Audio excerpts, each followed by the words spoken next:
Oke, Silakan Pak.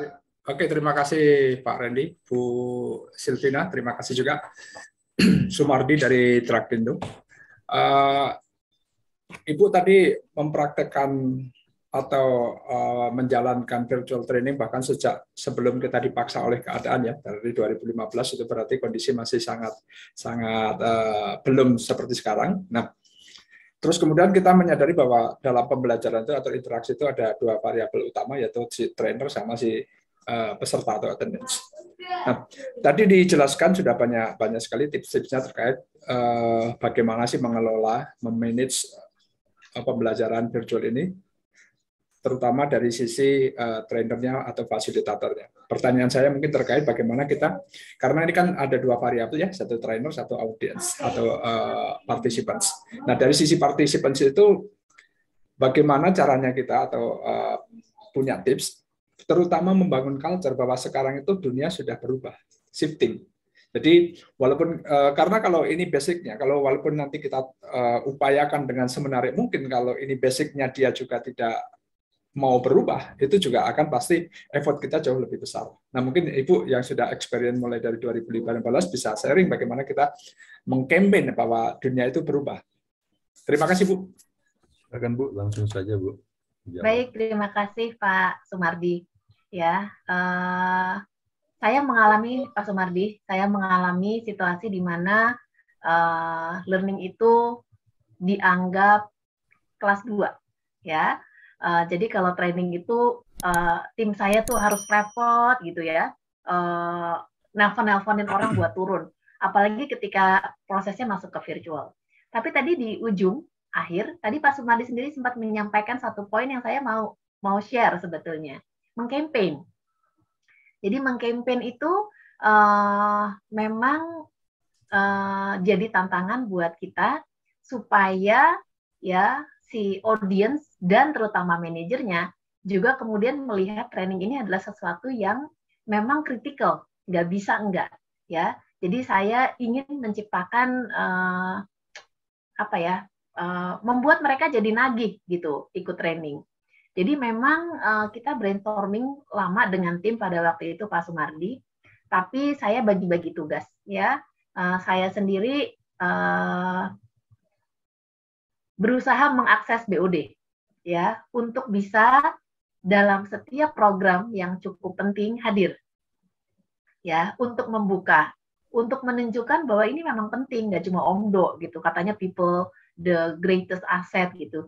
Jadi memang saya bawa tokoh-tokoh ya, saya rayu-rayu paling 5-10 menit tapi Bapak mesti hadir, karena kalau misalnya ada pimpinan yang hadir ya, minimalnya timnya pasti juga kemudian jadi segan untuk misalnya nggak hadir.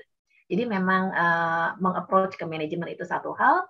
Yang saya juga lakukan, Pak Sumardi mungkin bisa menjadi sharing, adalah setiap 3 bulan saya melakukan learning forum. Ya, learning forum itu sebetulnya mengkampanye perlunya shifting dari proses learning. Jadi di learning forum itu seharian kayak begini mungkin ya, kayak summit. Lalu saya panggil pembicara-pembicara yang keren-keren gitu, dan kemudian saya sediakan makanan yang enak-enak, saya kasih games, saya kasih aktivitas, dan saya dekor. Dulu masih offline ya, saya dekor ruangan training sedemikian rupa sehingga mereka mau datang terus mereka posting di IG-nya. Kalau sekarang kita bisa juga menggunakan virtual learning dengan interaktif, memang kita sediakan bumper ya, dan kepada pembicara-pembicara itu saya titip pesan untuk mengkampanye ya pentingnya belajar dan sharing best practice. Mungkin itu Pak Sumardi, tapi saya lihat sebetulnya ide-ide buat melakukan campaign terhadap learning itu juga banyak cara. Mudah-mudahan yang tadi saya share ya, kalau saya setiap 3 bulan melakukan learning forum. Nah, kalau learning forum itu memang dibudgetin, sehingga budgetnya itu saya pakai buat campaign. Ya, saya bikinin poster, saya kirim, saya teleponin manajer-manajernya. Nah, setiap 3 bulan itu saya lakukan dulu ya, sehingga kemudian bergeraklah manajer dan peserta untuk lebih menunggu-nunggu program training, karena mereka kemudian merasa ini keren nih, ya, jadi mereka nggak mau ketinggalan. Demikian mungkin sharingnya buat Pak Sumardi ya. Ya, baik, terima kasih jawabannya. Baik, berikutnya Sama-sama, ada yang terima kasih, resen, Pak Pak Agus Hermanto. Silakan Pak Agus. Ya, terima kasih Pak Randy. Selamat pagi Bu Silvi, kasih Selamat untuk pagi, Pak sharingnya. Gus. Ya, saya ingin tanya Bu Silvi, apa yang dulu dilakukan Bu Silvi pada saat melakukan proses tadi analisa atau mendesain gitu ya, menentukan virtual learning seperti apa sih yang cocok gitu ya untuk organisasinya Bu Silvi saat itu gitu. Itu dulu Bu Silvi apa yang dilakukan saat itu gitu untuk melakukan itu gitu. Itu mungkin Bu Silvi. Terima kasih. Silakan Bu. Baik, terima kasih Pak Agus. Ada satu program yang cukup sentral yang waktu itu penting di company, namanya branch accreditation. Jadi semua kepala cabang itu maunya ya diakreditasi, ada nilainya ya, sehingga kita bisa bahkan menggunakan itu untuk dasar promosi, Pak Agus. Ya, kalau misalnya nggak pakai dasar promosi, mereka nggak serius ngerjain si program itu. Ya, tapi waktu dalam penyusunannya, kalau branch accreditation itu kan berarti semua divisi berkepentingan ya Pak. Risk management kepentingan, treasury berkepentingan, orang corporate berkepentingan, retail berkepentingan. Saya kumpulin dalam workshop. Jadi user-usernya, division head-nya saya kumpulin dalam workshop dan saya bilang, ini adalah untuk Anda. Ya, saya sebagai orang learning akan memfasilitate teman-teman ini saya kumpulin pakai budgetnya training, tapi materi ya harus didesain oleh si user. Ya saya nggak ngerti bagaimana bikin materi compliance gitu, harus dari mereka. Nah jadi waktu itu memang saya kumpulkan stakeholders-nya, division head-nya, lalu memang di awal memang kita bilang betapa ini penting buat mereka. Baru kemudian kita desain, ya sehingga kemudian muncul bahwa training mandatory bisa kemudian kita kejar dengan e-learning, tapi yang misalnya treasury karena itu sangat teknikal dan harus ada proses ya, ini harusnya tetap luring, tetap tatap muka gitu. Nah jadi prosesnya memang mendapatkan buy-in dan kerjasama dari orang-orang yang berkepentingan terhadap program itu. Seperti saya sampaikan Pak Agus, kalau di saya dulu saya pegang komite HR-nya juga ya untuk selalu mengupdate status learning-nya seperti apa. Ya saya nggak mau learning itu kemudian jadi lebih di sebelah matain karena saya juga head of HRBP. HRBP itu kan lebih menarik ya, maksudnya masalah terus isinya gitu. Jadi kan kita dapat perhatian kalau di HRBP. Nah tapi di situ saya selalu membalance dengan setiap meeting komite HR, learning status progresnya itu saya sampaikan. Jadi memang mendapatkan buy-in dan kemudian kalau secara teknik sebenarnya nggak susah-susah amat ya, kita prepare aja sebuah workshop di mana kita pengen dapetin jawaban-jawaban dari apa yang mereka inginkan diketahui oleh pesertanya dan kemudian saya kasih masukan kita punya metode ini mana yang paling applicable buat kita. Tapi flow-nya kurang lebih DDIA itu sih Mas Agus ya. Tapi kita nggak bisa kerja sendiri. Buat saya, peran saya sebagai leader adalah betul-betul nempel ke manajer-manajernya, supaya manajernya kemudian mensupport program kita. Karena kalau saya nggak disupport sama manajer, pasti mereka diajakin meeting, ditarik terus dari trainingnya, ya. Dan itu buat saya ngeselin gitu. Jadi buat saya adalah megang orang-orang penting itu bisa mensukseskan program kita dan juga mensukseskan dapetin budgetnya. Pada masa itu budget untuk bikin LMS dan bikin konten yang animation tuh mahal banget ya. Tapi saya bilang ini investasinya 5 tahun, 10 tahun ya, karena begitu materinya ada, kita akan bisa gunakan itu terus tanpa harus ada pertemuan secara offline. Jadi saya bikin case bahwa kalau kita beli ini 200 juta ya, kita akan menghemat berapa biayanya. Nah, ini adalah poin-poin yang saya lakukan supaya kemudian di-buy-in dan budgetnya keluar untuk bisa bikin program yang betul-betul bagus dan sesuai desain kita. Begitu Pak Agus. Ya, bagus. Gimana bagus? Ya. Oke, baik, makasih Bu Silvi. Ya, sama-sama Pak Agus. Orang training selalu dulu di nomor 2 kan Bu ya. Karena para manajer punya KPI, anaknya nggak boleh ditarik gitu. Seperti itu. Lebih penting meeting, lebih penting ketemu Iya, klien, meeting. banyak yang lebih penting dari training gitu. Betul, Jadi jualan atau apa. memang peran seperti itu. kita adalah memastikan itu sih. Oke. Tantangannya yang perlu pertama kali buat saya sih Ya. sebetulnya itu, Pak. Baik, Ibu. Ibu, ini ada pertanyaan menarik dari ADR Group. Dia ada di chat, Bu, di chat box, Bu. Terima kasih, Bu, atas sharingnya. Saya mau tanya, bentuk ice break-nya di virtual seperti apa, Bu? Yang mungkin ada contoh. Nah, biasanya kan kalau di non virtual tuh ada ice break ya. Bu, ini gimana, Bu, di virtual ini? Iya, Silakan, iya. Bu. Ini Bapak siapa ya dari ADR Group ya? ADR Group aja tulisannya, Ya. Bu. Di browsing aja itu banyak sekali ice breaking-nya. Ya, games seperti tebak-tebakan gitu ya. Itu pada suka kok. Jadi tebak-tebakan gitu. Saya punya banyak sebetulnya ice breaking ya. Jadi kalau misalnya di awal sesi ya kita bisa menggunakan ice break, dan itu di Google virtual training ice breaking itu bisa dapat puluhan, ratusan mungkin Pak dari ADR Group ya. Jadi silahkan di Google ya, karena banyak sekali. Oke. Memang itu biasanya untuk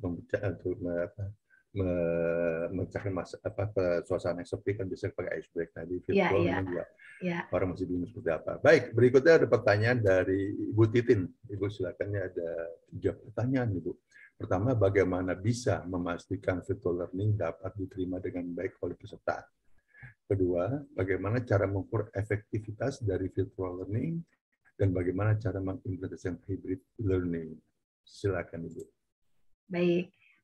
Yang pertama ya, Pak Randy, untuk Bu Titin ya, silakan. Bagaimana bisa memastikan virtual learning dapat diterima dengan baik oleh peserta? Ya, buat saya, fun itu membuat mereka tertarik lebih dulu. Ya, jadi memang kita bikin trainingnya fun. Kalau dulu saya memang dalam learning forum itu kemudian menyediakan learning experience kalau kata Pak Irfandi ya.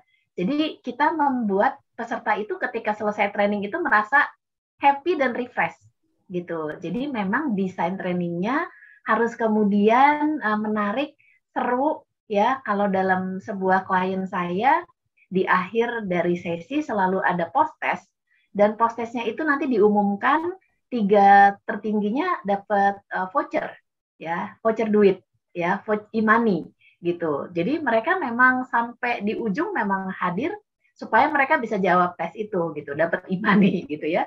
Jadi kalau dulu di kelas kita juga biasa kan lempar, kalau di kelas tradisional ya dikasih snack gitu ya, yang bisa jawab dikasih coklat gitu. Nah di dalam virtual learning itu juga bisa, nanti dikumpulin poinnya, di akhir sesi dikasih e-money atau dikasih gimmick untuk peserta ya. Peserta kita, Bu Titin, masih suka yang begitu-gitu menurut saya ya. Jadi mendapatkan hadiah karena bertanya, atau di akhir sesi post testnya di-share, dikasih hadiah, itu adalah sesuatu yang sering saya gunakan karena itu memang menarik buat peserta ya. Tapi terus tim learning-nya juga memang dilatih untuk bisa membawa atau memoderatori kelas dengan menyenangkan ya. Dan ini butuh latihan. Maksudnya memang mereka harus rehearse. Kita sebelum sesi memang rehearse dulu supaya bisa dibawakan dengan pede dan seru ya. Saya lihat anak-anak milenial sekarang pada keren-keren sih ya.